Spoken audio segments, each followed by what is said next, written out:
This is the planet Rein. Here you can see the 3 continents where all of the history of this planet will take place. Taslin, Koaltovan and Suznka, or by its other name Sejenchen, and Inun.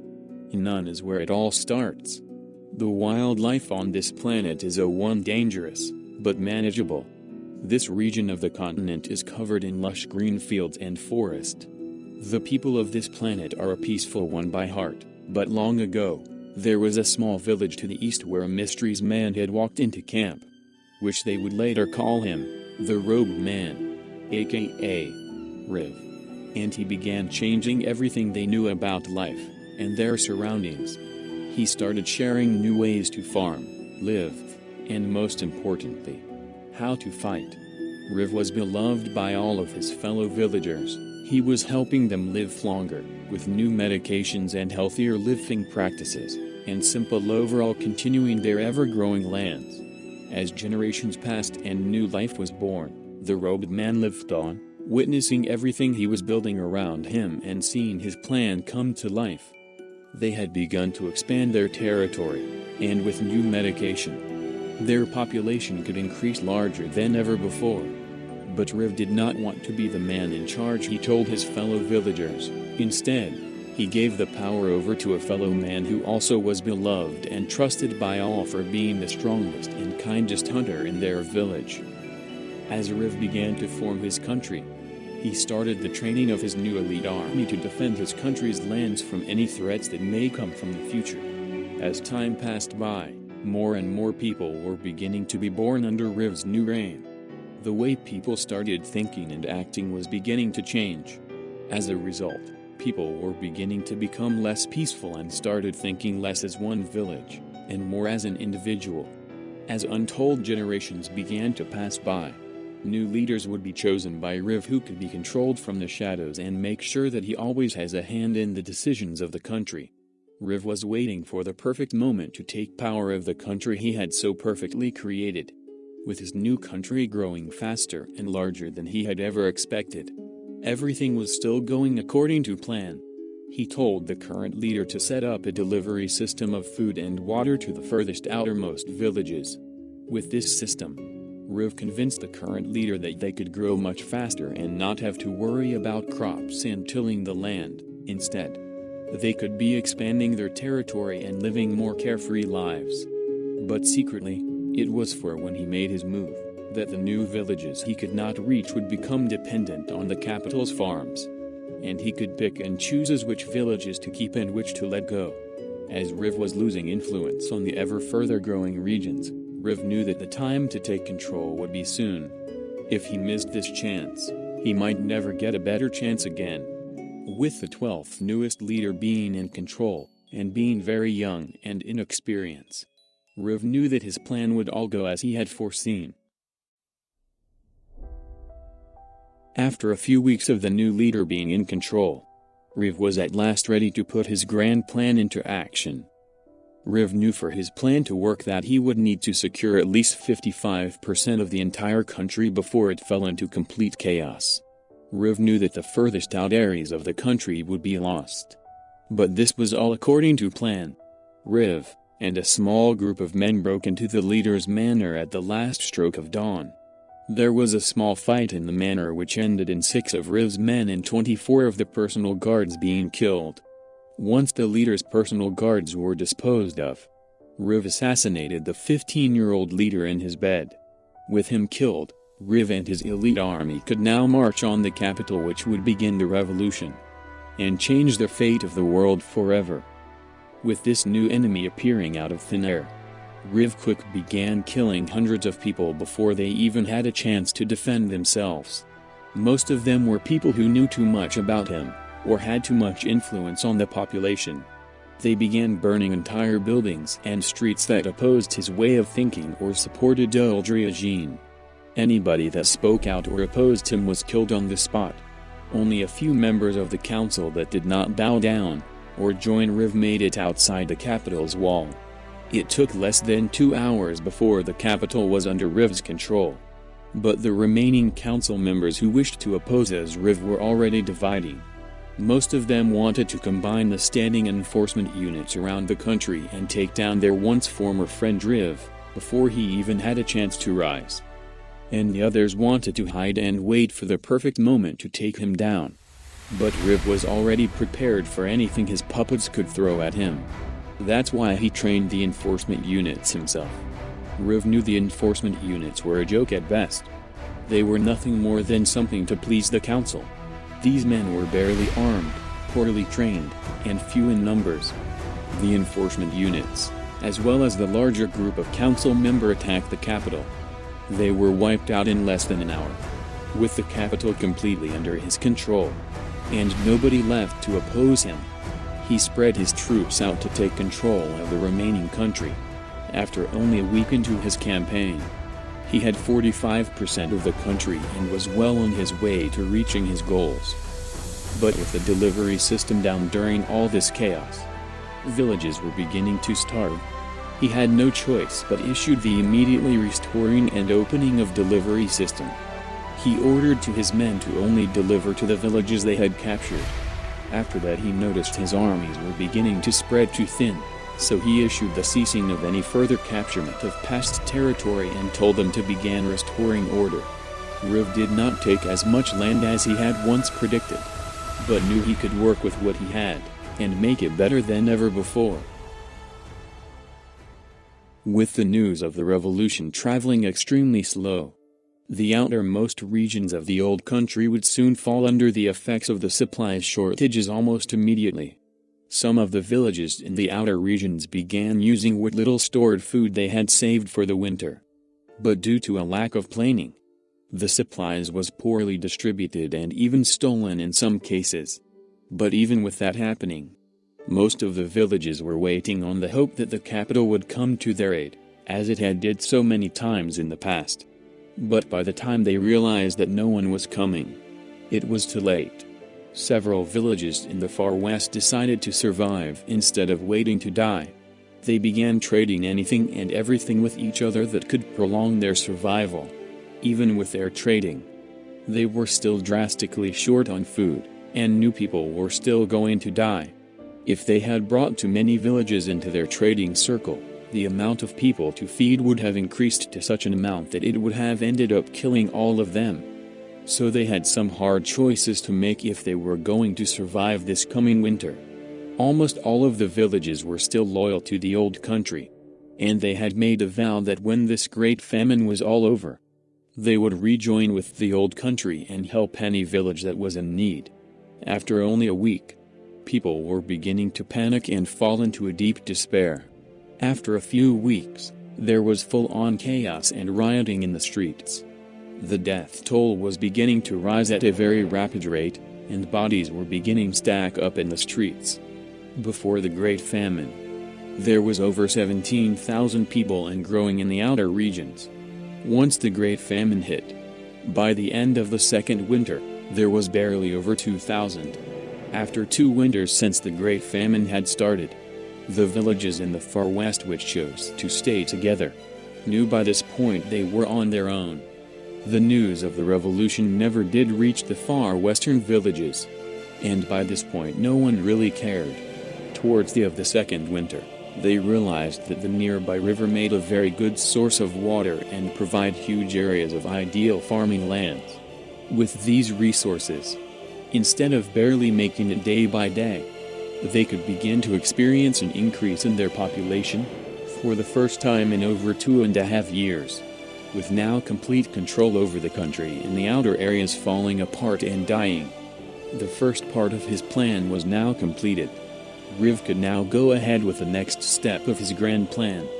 Riv found the country of Rivshan, and with his new government in place, he could now order the proper training of a brand new elite army, which could defend his empire for untold generations.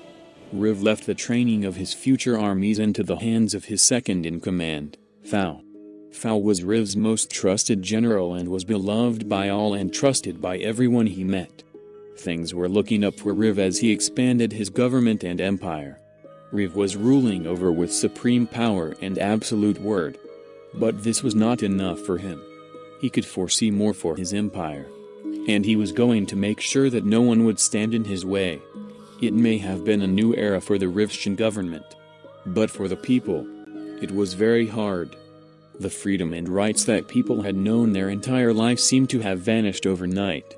And things were not made any better with the constant fights that break out in the streets from day to day. The only hope at the time was the remnants of the old country, which was now in hiding.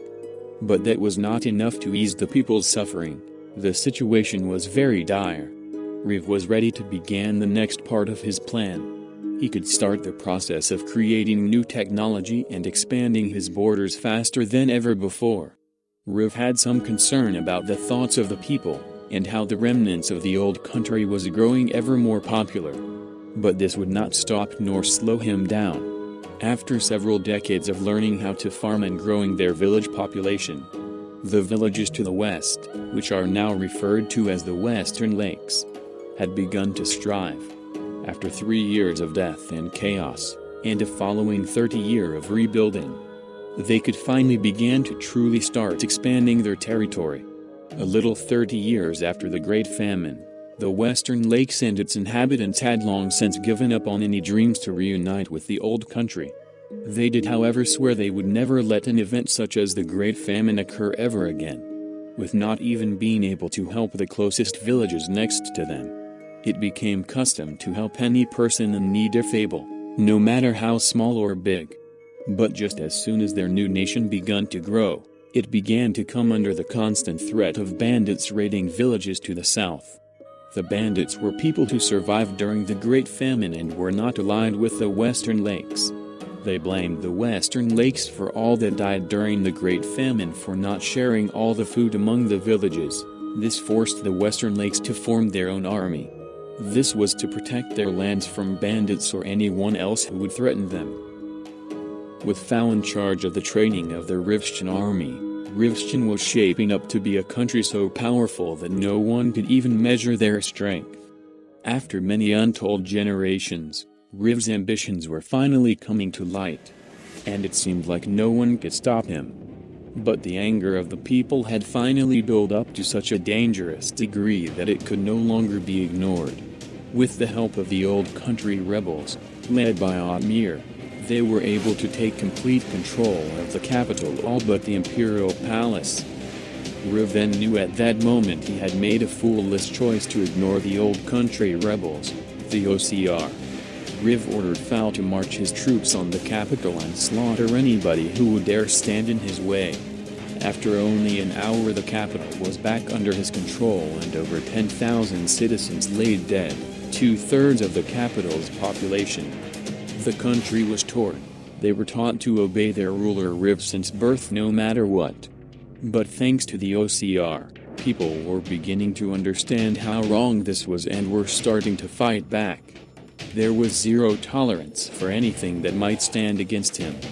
During these rebellions, Riv continued his plans to expand his lands and grow larger than ever, but with all the fighting as of lately, made it nearly impossible. With every rebel group wiped out, there was 2 to 3 new ones to take their place. It seemed like this fighting would never end. That is until the third attack on the capital, which by the end of the battle, 84% of the rebels in the entire country were wiped out. The remaining rebels scattered throughout the country and were hunted down by the Rivstian army. They eventually regrouped and relocated to the far east of Rivstian, 2 years after the fall of the first OCR army at the third battle for the capital. This time they were prepared and ready to fight. After 5 years of gaining their strength, they were now ready to end this era of oppression and death. They begun this war by taking the town of Iao. Once that was done, they started capturing the land around them and the surrounding towns. With every new town under their control, more and more people began to join their cause. With this news traveling throughout Rivstian at extremely fast rates, more and more people began to rise up and take arms. The capital was engulfed in chaos for the 4th time in under 10 years. Riv knew this was going to be a long bloody war, but he also knew something else. No matter how many times he destroys these rebellions, they would continue to fight. Throughout all of his time, he never thought it would come to Plan B. But first, Riv had to continue this war until he was ready. Riv made a speech to his troops before they march on the OCR. Men, it's time to begin a new era of peace and prosperity, but first we must win this war for our children and theirs. Let us together bring this country to glory. Now go. Win this war. Now with his troops and on the move, the capital was quickly brought back under control. They then began their march on the rebel-controlled territory.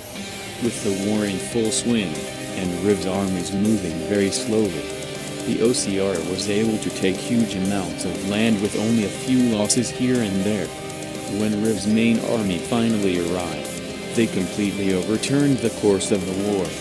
In a single battle, they wiped out 41% of the OCR's entire army. But while they were marching on Iao, they were consistently being hit with small waves one after another. It did not do much but to slow them down.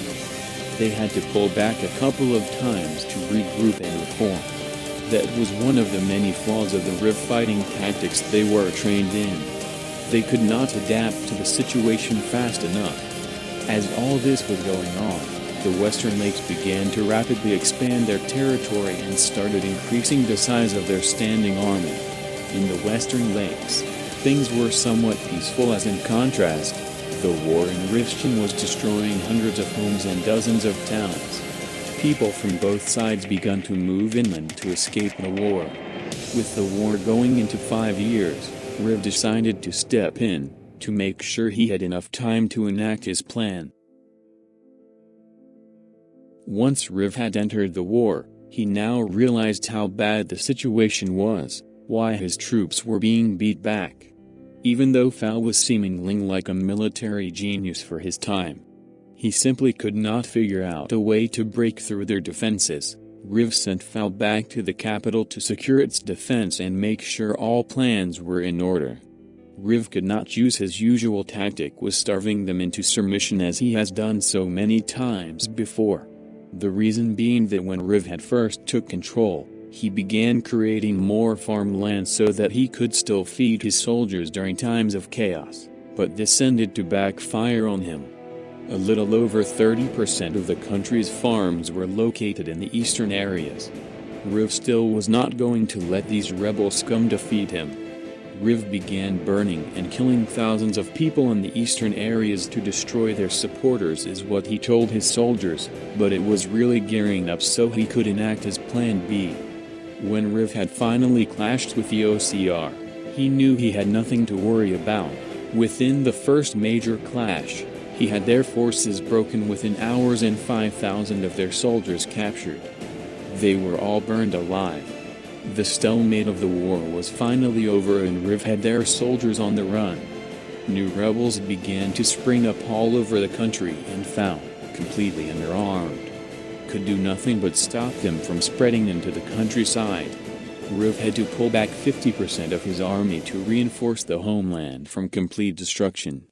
One of Riv's assistants told him that people spotted villages being built in the western outer territory and it was not theirs. Riv then knew at that moment who they were. He was completely pissed at himself for not checking to make sure they were all dead. In his anger, Riv killed 3 of his staff and 10 of his guards, but he knew this would get him nowhere. Riv had never made a mistake so grave in his life, and he was going to make sure it would never happen again. Riv knew he could fight 2 wars on 2 fronts if he wanted to. But that was not his goal. His new goal was to leave a land he had built up from the ground, and engulf it in flames and chaos.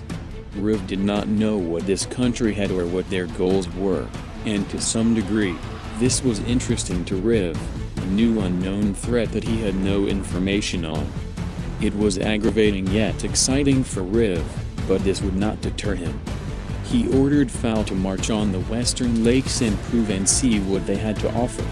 At the same time, Riv grew tired of this war with his old friends the OCR and began his campaign on Iao, but between him and his goal was the main OCR forces. There was a battle unlike no other. On this day, 13,000 Riftian troops faced up against 30,000 OCR forces. Who won this battle would determine the outcome of the war. By the end of it, 2 weeks after the battle had started, 7,000 of Riv's men and a horrifying 22,000 of the OCR's main force lay dead, and the following 3,000 were captured by Riv and were burned alive. Riv had seemingly won this war. He now set his eyes on finishing his plan. Riv saw that Fao could not handle the overwhelming numbers of the Western Lakes, but he still let him stay in command to hold them off until the last moment. The Western Lakes at first thought these were bandits, but soon realized that they were too well armed and prepared to be bandits. Many people thought it had to be the old country, but were not for sure. They simply wanted peace and wanted to know more about their new neighbors. But once Commander Gossatons realized what was happening to the people of this country, he asked the Council of Six, which were the leaders of the 6 original villages that survived the Great Famine, to help these people in need. They all agreed unanimously. At that point, they begun their first ever campaign to free these people and bring peace back to this land. Riv began burning towns and cities alike throughout the entire country, and rounding up anybody who believed in Riv and that would follow him into death and back. Riv went to the Western Front to help out Fao. By a series of ambushes and surprise attacks, they were able to push back the Western Lakes. Riv at the same time ordered the Grand Library to be set on fire, which was located in the capital and held almost all of the country's technological knowledge. Then he slaughtered anybody who was not loyal to his cause in the capital. By the end of it, the 10,000 citizens who lived in the capital were either dead or missing. Most found out to be dead. The rebels were on their last leg and were sure Ao was to be conquered by the end of the week. But Riftian formation for the first time was beginning to break, and the rebels wasted no time trying to push back. The Western soldiers were also able to push back with little to no resistance. As his country fell, Riv knew that this would be a new era for the countries that were left behind. He planned that letting half of his territory fall into the hands of foreign occupiers would cause great tension among this new country and the OCR. Fao and his men held out in the capital for 3 months until the Western Lakes had eventually overtook them. Fao, who had worked for Riv for the last 50+ years of his life, had one thing to say before the Imperial Palace gates were busted down. This was a great era to be in. I was proud to be able to serve under your wing, my Emperor. It's time, men. When they come in, kill them all. By the end of it, 9 years had passed since this war had started, counting from the first sacking of the capital to the fall of the Imperial Palace. The land of Riftian lay in ruin. Tens of thousands of people lay dead, and thousands more were homeless. A group of a couple thousand people saw this land as hopeless. They decided to leave this land and start anew, settling to the east, leaving behind the broken country of the OCR, now named Otmor. They founded the country of Lucif, in their language, meaning peace and hope.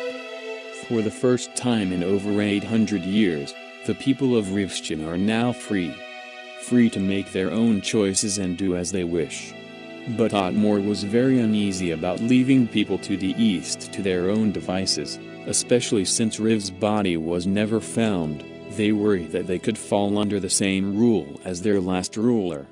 Otmor also did not trust this new country that seems to have appeared out of thin air, also taking half the land they had fought so hard over for so many years. The Western Lakes also had many questions to ask about what had happened here and what was the reasoning for all of this death. What will happen in the next chapter of history for Rein, who knows, only time can tell.